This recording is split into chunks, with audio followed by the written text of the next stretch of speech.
Police discover a killer's hidden torture forest. He missed some context. I don't think I need context when someone said that watching my streams like licking a toad. I get it. I get it. You start tripping balls watching me. Amy was on for a few minutes and the stream stopped. Okay, that means our internet in the area sucks. It'll probably come back, I assume. Oh shit. SO389 dispatch.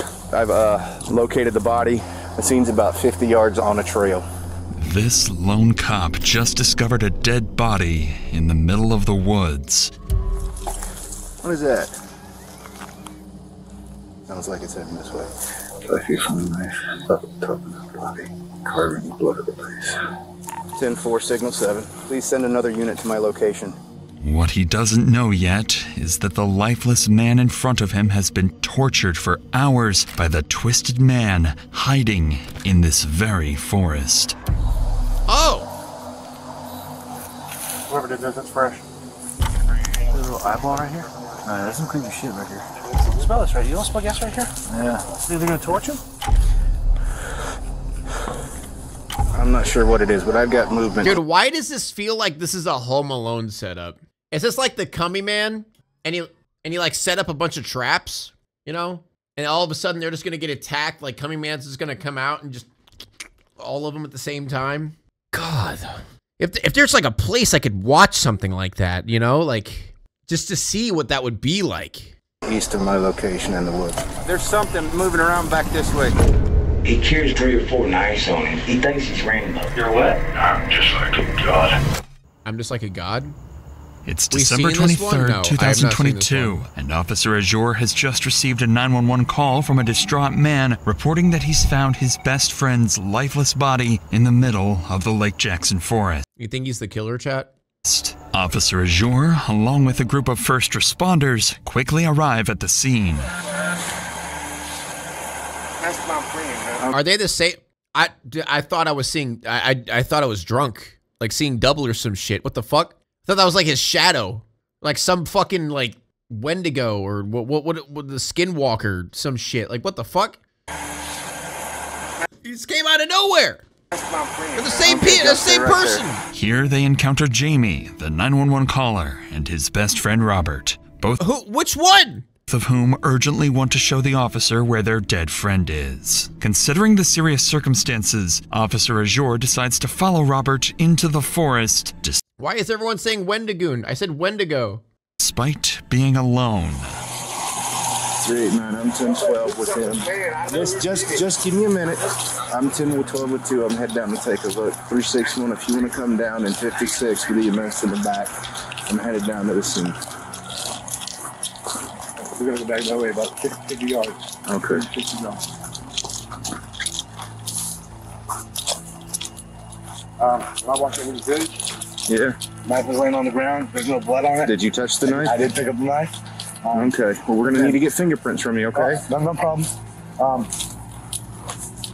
You just stumbled upon him in the middle of the woods, just like in the middle of fucking nowhere, just all of a sudden, you know, just taking your daily walk in the middle of nowhere. Walk by the tarp, and you couldn't see James. Okay. And then Alan walked by the tarp and goes, "What's that?" And he picked the tarp up with his stickies on his hand, and James was laying there face down, and I dropped the knife and we left. Okay. All right. Well, we're going to need to get a very detailed statement from you, okay? Yes, sir. Just because... I understand. Well, the thing is, I'm not accusing you of anything, but you have to be ruled out. You see what I'm saying? 100%. At this point, the officer can't yet confirm Robert's story, but with a dead body reported, he has no choice but to push deeper into the woods. However, alone with a suspicious man... Yeah, chat, the stickies. You don't know stickies?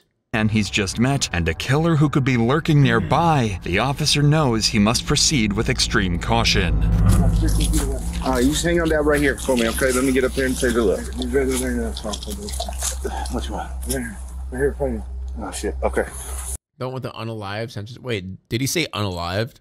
Dude, that's like, I get censoring stuff, but saying unalived is one of like the dumbest things. Like it actually, like if he said it, I didn't notice, but it genuinely annoys me and pisses me off when someone says unalived. Like, it really? We're censoring killed now?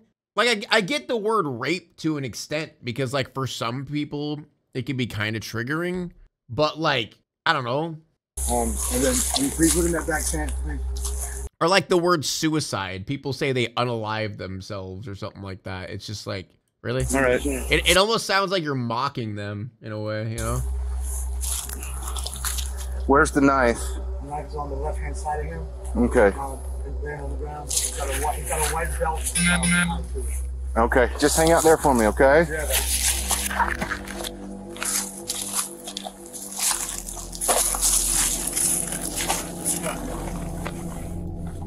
Jamie was telling the truth. Wrapped inside the tarp is the body of James Leyendecker. He's lying naked in a pool of his own blood, covered in cuts and scrapes. Realizing the severity of the situation, Officer Azure immediately instructs Jamie to head back while he investigates further. That's when Officer Azure begins to hear some unsettling noises. Uh-oh. Dude, that's gotta be like, that's horror movie levels of fucking scary. Like, even if you're a cop, like, you got in the middle of the woods, find someone dead and start hearing shit in the woods. Where'd the other guy go?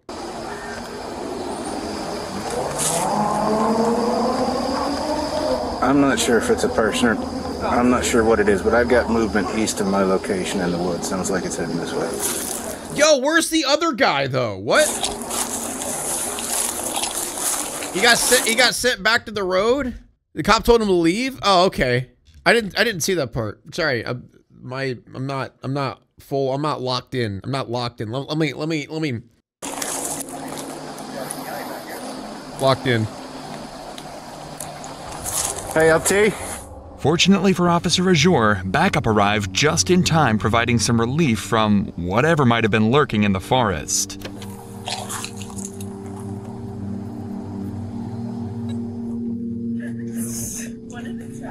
I mean, there's nothing for y'all to check. He's cold to the touch. All right, we've got knife right here, body here, tents, whole camp spread up back here. We've also got one outstanding. What the hell are you talking about? There's 2 people who live in this camp. And one's not here? And one's outstanding at the moment. Did you find the knife? Yeah. I got a knife right here. No blood on it, huh? Well, there's something right there. But, hey, did you... Pause. I gotta go to the bathroom. What did I miss? I miss anything? Did I miss anything? Boo was yapping.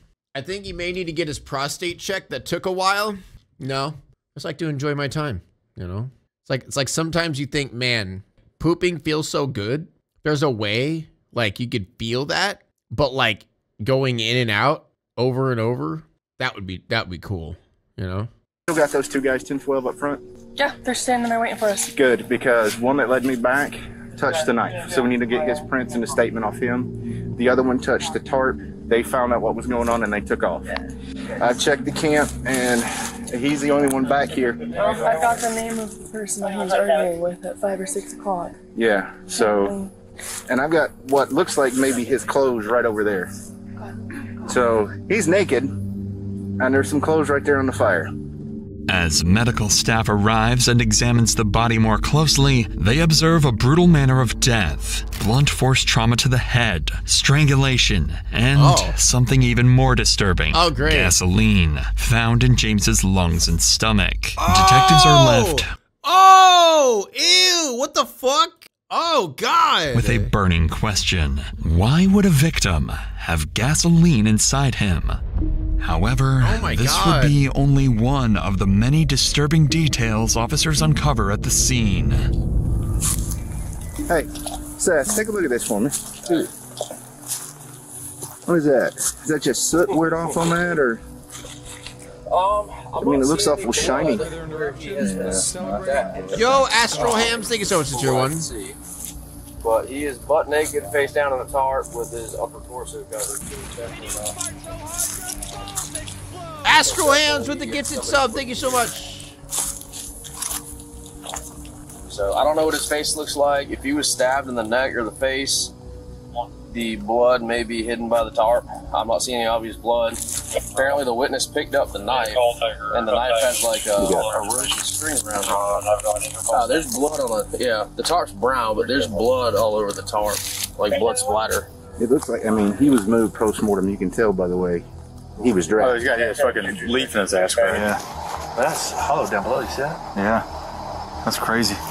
Almost looks like they're carving Odin. This in the one eye. You see that? Fucking nuts. The fuck? Smell gas. Smell gas? Oh, they had to cut that with a chainsaw, right? Is this fucking Outlast or something? What the hell is going on, bro? The hell is going on? And it looks like... You smell gas right here. Yeah. By now, officers were certain they had a murder on their hands. The injuries to the body, the bloody knife, and the presence of gasoline all point to one thing. This wasn't just a killing, but a calculated act where the victim had likely been tortured for hours. With this in mind, officers would return to question Jamie, the man who had originally called 911, and what Jamie reveals would soon lead investigators directly to the killer. Thank you, Wildcap Creations. But before we continue, for the it's 14 worth months. noting that tragedies like these could affect any of us. Take Yvette Torres. She was Morgan and Morgan. www.forthepeople description, or by scanning the QR code on the screen from your phone's camera. With that said, let's get back to the investigation. Officers were about to speak again with Jamie, one of the eyewitnesses, and he would provide them with their biggest lead yet. So I heard arguing and stuff, so I go through the woods, go to this camp. So you I left. fall back to the camp because, you know, Right. homeless people argue all the time about dumb shit. It's been a while now, and I haven't heard anything from James or anybody over there. So I go over there to me and my friend that's with Officer now. Go over there, right? So when I walk, get to a certain point, I see a tarp laying there beside this tree, which is never there. I flip And inside over, the is- tarp is, I don't even know if it's James or... All right. Well, we're gonna get it figured out, okay? Do you know James' last name? Do. Do you know James' last Man, name? no, man. No. I'm telling Poor old man, dude. the person who did this, because I know who it is. Dusty McDonald. That lives right up. He just got the complaint this morning. Man come down there with a hatchet, threatening, chopping shit up. Called it in, sheriff's department. They come over, they talked to him, they told him that they're gonna go over and talk to him and just stay away. And James is the one who called. No, man. Fucking Who called this Dusty. morning? Rick. Okay. Do you know Rick Rick's is last the one name? who stays there. Okay. No, man, but Rick is the one who Rick. stays there. James is a friend of everybody's, but So I he was should be staying able up to there with find them Dusty. by his name. Dusty. According to Jamie, a man named Dusty McDonald had attacked another man, Rick, with a hatchet earlier that day. Police were called, but were unable to locate or confront Dusty at the time. While this incident was concerning, it wasn't enough on its own to establish Dusty as a primary suspect. Until nearly every witness interviewed pointed to him as well. Dude, they're Eventually, all the officers same person. They're all the same person. had gathered enough statements to justify bringing Dusty in for questioning. All they needed now was to find him. As police began searching for Dusty, other officers on scene would sit Dusty really hates old dudes with like a lot of beard hair. down with the two 911 callers to piece together a timeline. According to them, the day had started with unsettling signs that something was off. We both went down there. We live right here. We wanted to go check on our family. He's wrapped up in a tarp. Okay. Sir, We came back and I called heard the tarp. arguing earlier, right? We know who was down there, sir. Arguing. Okay. So I walked down through the woods. I seen Dusty have Yes. change on the ground. He was saying, you shouldn't talk shit about this and that. You know what I'm saying? I heard, like, oh, they just getting shit out, you know what I mean? But I never hear nothing from over there no more. I'm like, You know Dusty's real name or? Dusty McDonald. Did you say that James called them? I today? love how the cops like Dusty's obviously not his real name. What's Dusty's real name? Fucking Dusty McDonald. Imagine like unironically being named Dusty McDonald. Damn. You know, he was born to be a killer with a name like that. And said, hey, look at Dusty McDonald. Rick called. Rick. James was there. When Dusty went over there and cut his tent, cut him up, threatened with a machete, cut his tent up, all kind of shit.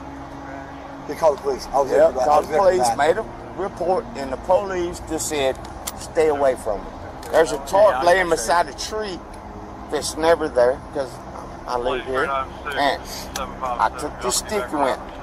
When I flipped it up, I seen legs. Based on these witness accounts, officers now have a fairly detailed picture of what likely unfolded just hours earlier. They also have a lead suspect, Dusty McDonald, a name one of the officers happened to be familiar with. I think they already brought up his name, but Dustin McCormick. Yeah, Dusty. Dusty. Damn. I was honestly hoping that was his real name. Shit. Supposedly General and some militia come down there this morning with a machete and started hacking up some of the tents so he wanted to clear the area. Said he's signal 20 and off his meds. They said Dusty. They said Dusty's the one that's outstanding. Yeah, they said this guy Dusty left from over here by later in the evening. By now, it was clear Dusty had likely been involved in the murder, and with Jamie and Robert's statements in hand, police began piecing together the sequence of events leading up to the brutal killing. Earlier that day, Rick, another man who lived at the camps, had called 911 claiming a Dusty McDonald had slashed his tent with a machete while searching for a man named James, even threatening him in the process. Yo, what the fuck is that hair? It's like he cut someone else's hair. Or no, like it's like the hair shavings you get on the ground, like at hair salons. He like picked up a big pile, glued it, and just like just squished it on there.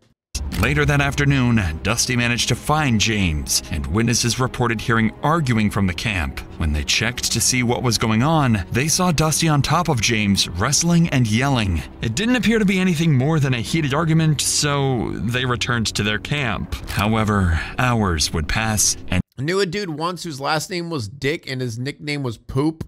Country people are fucking nuts, dude. How do you get a nickname of Poop? Hey, what's up, Poop? What the fuck? Nobody had heard from James. Robert and Jamie began to worry and decided to go looking for him. And that's when they found a blue tarp covering James's lifeless body. Nearly all witness accounts lined up perfectly with this timeline. Okay, so it's been 15 minutes into this video. And like, I'm not shit talking YouTuber, but like, bro, we've said the exact same thing for 15 minutes straight. Am I wrong? Like, we've repeated the exact same story of what happened for the past 15 minutes, you know? Like, I feel like nothing new has happened. Nothing has changed. Like, I'm just like, okay, like, why did he do it? You know, I'm like, I'm waiting for that shit. It's like, we've been yapping about what happened. Like, we know. Timeline of events, making the next step for officers clear. Arrest Dusty and bring him in for interrogation. Dude, why does this guy look like E-Rob? Let's find a good picture of him. Wait, let's find a picture of him when he has a beard. Yeah, bro, that's unfortunate. He's got that unfortunate look to him. Dusty and bring him in for interrogation. Fortunately, since officers had begun the work of locating him earlier that day, they already had Dusty's address. Soon after, they surrounded the house, ready to move in. I don't know if that's him, but there's somebody. We have so many dead spots here, it's crazy. Yeah, we really need to buy, like, I don't know, like, it's like those server things where it, like, bounces back and forth between different cell services to, like, pick the best one in that area. I forget what it's called, but we need one of those so we can, like, have a consistent IRL stream. Sheriff Office, put a knife down, man. Come on out. Come on out. Come on out. I don't have anything in my hands. Okay, come on. Please, I don't have anything in my hands. Come on out. I'm right here, sir. Come on out. Dude, I'm right here. Dusty. Okay. Dude, yeah. Turn around, put your hands behind your back. Dude, the man just tried to light me on fire, dude. Y'all know what happened down there. That man tried to light me on fire, man. He just first thing he says, like, he already knows. Oh, he lit me on fire. I was gonna die. Yeah, what about the gasoline in his stomach, you piece of shit? It's all on surveillance, dude. Listen, Dusty, you try to do things stupid, the dog's gonna bite you understand? I'm not even armed, dude. Look at there. I'm not armed at all. Sir, I just left my house. And hey, chat, remember when I talked about how that one dude, like when those cops like sicked the dog on him and stuff like that, tased him 10 times, punched him in the face over and over? Like, this dude actually murdered someone, like, brutally, right? tried to murder me down there and light me on fire. Dusty's behavior would be bizarre from the start, immediately insisting that James tried to set him on fire and that the officers, quote, already know what happened down there. Whether he's trying to claim self-defense or is just completely unhinged is anyone's guess. Sorry, walk this with me. Yeah, dude, sorry, you know what happened down there. That's what we're trying to figure out. Dude, the man tried to light me on fire as I came. Okay, just listen. Okay, we've got one side. Okay. That's why you need to come with us, okay? I know you are. With the supposed killer in custody, officers concluded the disturbing on-scene investigation and began preparing for interrogation. If Dusty was their killer, given what had been done to the victim's body, it pointed to someone deeply disturbed. That suspicion would soon be confirmed. By now, Dusty had already raised serious concerns. He had slashed Rick's tent. Are we really trying to make this like a mystery? It's obviously him. Are you staying up for the 4 hours? Yeah, probably. I don't want to, but like, I may as well just get it over with. But like, it's fucking obvious that it's him. Am I wrong here? Like, obviously it's him. You know, why are we trying to like, well, if we put the pieces together, it doesn't look good for Dusty. I don't know, guys. I really think it's Dusty. And threatened him. On top of that, multiple witnesses had just reported seeing him argue with James hours before the murder. However, despite how clear things seemed, there was one major complication. Dusty was claiming self-defense. He alleged that James had thrown gasoline on. So? Yeah, he's trying to save his ass like every criminal ever. Bro's, I'm sorry. Like, I'm sorry, bro. You really trying to save time here, man. Like, what twist? There's no twist. It's just like, it's a cut and dry. Bro's a psycho. Just killed him. You know, poured gasoline on him. Like, yeah, shoved gasoline down his throat in defense. Like, what do you, I don't know. On him and threatened to set him on fire. This wasn't a claim detectives could easily dismiss, especially given the distinct smell of gasoline at the scene, meaning there was a— Yes, they can! He poured gasoline down his throat! Yes, they can! They can easily disprove it. What? a possibility he could get away with his crime. Even though it's clear who's behind the murder at this point, Dusty's story now carries a shred of credibility. Detectives have one goal: to break that story, either by disproving his self-defense claim using witness statements, or, ideally, by getting a confession. Either way, the investigation is about to get a lot more complicated. To move forward, detectives start by bringing in people from the encampment who knew Dusty. Look, are we really, like, I'm already tapped out, you know? Like, I'm already tapped out. We know he killed him. It's blatantly obvious. We really gonna go, we really gonna go this far into this? Like, I'm wiping my hands clean. Like, I'm done, you know? We need evidence, though. I mean, like, 3 eyewitness reports. Not eyewitness necessarily, but 3 witness reports. Okay, you know, I'll just, you know, let's just, fuck it, let's let it go. Let's go. Got fucked up. You got shower getting $2 afterward, you know, just gesture. Rick explains that Dusty often offered showers and laundry to homeless individuals in the area, sometimes charging a small fee. This catches the attention of detectives. These seemingly generous acts may be a part of a larger pattern of manipulation, a way for Dusty to assert control over the homeless community. It's a detail that could support their efforts to build a stronger case against him. I tried my best to get along with him.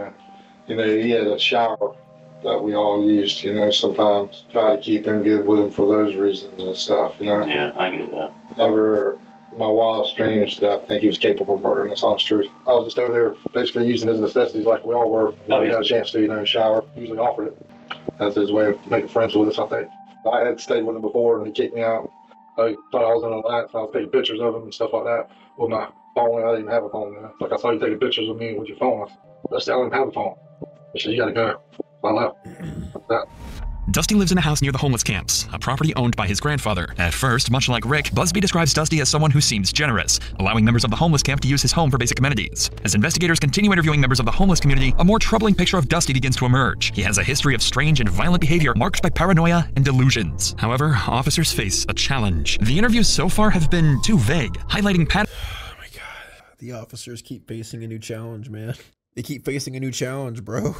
Patterns of behavior, but lacking concrete details to build a solid case. This leads detectives back to Jamie, the original 911 caller and the person with the clearest recollection of events so far, and he's able to offer meaningful insight into who Dusty really is. Mr. Owen, my role here in all this, it's just kind of to get from your perspective, your side of things, what you saw, what you observed. Man came to my camp last night. I used to stay up there with him. He's a violent person. Okay. His papa always wanted to let me stay there because he's the one who owns the property. The reason I don't stay there is because you don't do what he says, and he gets all angry and threatens you, and he just crazy shit. I said, well, what does he usually carry? He got a stick this time, but he's either got a stick, a machete, or a knife. He carries like 3 or 4 knives on him, machete, sticks. He's like, he thinks he's Rambo. While Dusty had a reputation as a bully who routinely harassed the homeless community, no one expected his behavior to escalate to cold-blooded murder. His so-called generosity, offering his home for showers and laundry, masked a deeper need for control and manipulation. The same people he claimed to help were also the ones he intimidated and threatened, revealing a warped sense of power and superiority. In the end, this contradiction may have set the stage for the gruesome murder. When Dusty... But that's not all. The officers face a new challenge. Having to get through watching this video. He was brought in for questioning. His demeanor was strangely calm. At this point, he seems to believe that he is seen as a victim of an attack by this homeless man. He didn't seem like he was in his right mind at all. Detectives were hoping to learn about Dusty's side of the story, but instead were met with, well, a lot of nonsense. You know now, right? You're what? You know now, right? Okay. You know what that means, right? Yes, sir, I do. Okay, thank you. Golly. Thank you. This has been a really hard day. Sir, I waited all right there a long time ago. You know, I still have a great sense of innocence within me. If it ain't obvious to you, it's not happening. Throughout his interrogation, Dusty's responses are filled with incoherent delusions and deflections. In Dusty's mind, he's, quote, an owl, constantly watched, monitored, and under surveillance. It's clear that without his medication, his schizophrenia is spiraling out of control. And I'm handling it remarkably well. Jesus, man, that was some crazy shit. And to still be able to get us some usable intel, you know? Don't get why staying at that place is so dangerous for me. I know a lot of press is getting to me, but like that, but man, thank you for saying a bit about this. Dusty seems to believe he's outsmarted the cops, thinking he's there to provide valuable intel as the victim. But he will soon find out that he's actually a suspect in the cold-blooded murder of an innocent man. I haven't checked here all day, you know, I mean, I've been going hard, you know. I'm so exhausted. I don't even know what, That's not all. The cops are going to face another new challenge. Work. Not very long. That was my first. I think everybody knows that. Let me get you. You know, thank you for this deep psychological diagnosis for it. It's helping a lot. Listening closely to Dusty's words, it seems as if he's openly admitting to the murder. Although his statement is scattered and unclear, it gives detectives the impression that... Dude, you know, I don't know why I'm getting so frustrated with this video, but like, we can get that from just hearing what he says, you know? You don't have to like tell us what he says every time he says it, you know? You don't have to be like, and then what he does here is he tells the officer that he actually was insane and he has schizophrenia. You know, we could just like hear him say it. We could just like listen to him say that, and then like, you know, and then we don't have to like, you know, do that. But you know, that he's acknowledging responsibility without fully grasping the seriousness of his actions. But Dusty's bizarre admissions wouldn't stop there as he continues rambling incoherently. I was rushing and then he tried. Oh, he was fussing. Yes, because you know how I was woke up and down there. I thought I was just doing it for the other. You know what I mean? Yeah, that was my intention. I didn't manage to hit that neo-UI, come out like that. I don't know how to do it. You know what I mean? Yeah. I mean, when I'm just experimenting in the house with blades, like before when I took the butcher knife and threw it in carved up. Like, I mean, I don't know how to do it. So I just know with my beautiful mind that, and I'm just, it's a three-way. Yeah. You know, it's the photographic, the audiogenic intake, and then the living intake. Yeah. You know, yes. Y'all never think I'm so amazed that I'm just like a god. I never thought it would be something like that. Yes. But a god. While Dusty's ramblings could be interpreted as an admission that James was his first murder, the statement is buried in a mix of delusions about retinoids, his photographic memory, and other incoherent claims. The detective picks up on this and pushes further, trying to separate fact from fiction in Dusty's fractured account. For me to verify everything that I can see elsewhere, I'm trying to. I know you're not mad at me. That's just I don't want you to think I'm asking. I mean, like my personality is I can't talk to people. But I don't want you to think I'm being certain. I am very that we were having this conversation. Dusty claims he's not mad and that people don't understand how he communicates. This shows he might have a twisted view of himself, possibly because of paranoia, delusions, or mental illness. Oh my God, yes, he's mentally ill. We fucking know. We're aware. He's schizophrenic. You said it 100 times. We're aware. He's saying all these crazy things, potentially because he has schizophrenia. He's paranoid, and he's also delusional, and he has mental illness.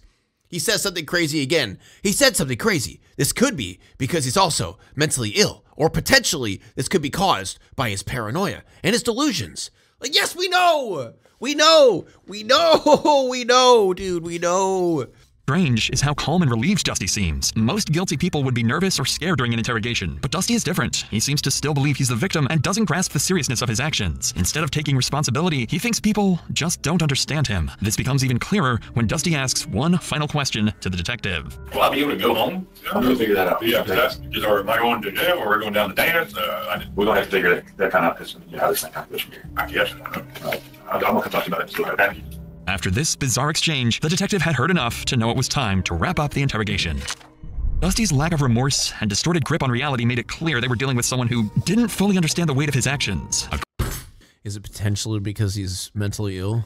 According to the pathology report, the victim, James Leidendecker, was subjected to horrific torture before his death. His body showed severe blunt force trauma, including cuts, bruises, and fractures to his face, nose, ears, and mouth. His eyes had severe bleeding, and many of his teeth were broken. The injuries also extended to his neck, with heavy bleeding in the muscles and a broken hyoid bone, suggesting he had been strangled. His torso displayed several broken ribs, and internal bleeding was found in his chest and abdomen. One of the most disturbing details from the report was that James had been exposed to gasoline. His skin had begun to slough off in areas, and a strong smell of gasoline was found on his arms, thighs, and hands. Gasoline was also detected in his lungs and stomach, indicating he had inhaled and swallowed it before he died. This made the murder even more gruesome. Dusty was processed for forensic evidence and transported to the Leon County Detention Facility. The witness statements, his vague confession, and the forensic evidence from the scene were enough to formally charge him. Dusty McDonald was charged with 1 count of first-degree murder, and as of this video's upload, his case remains ongoing. Okay, well, that could have been...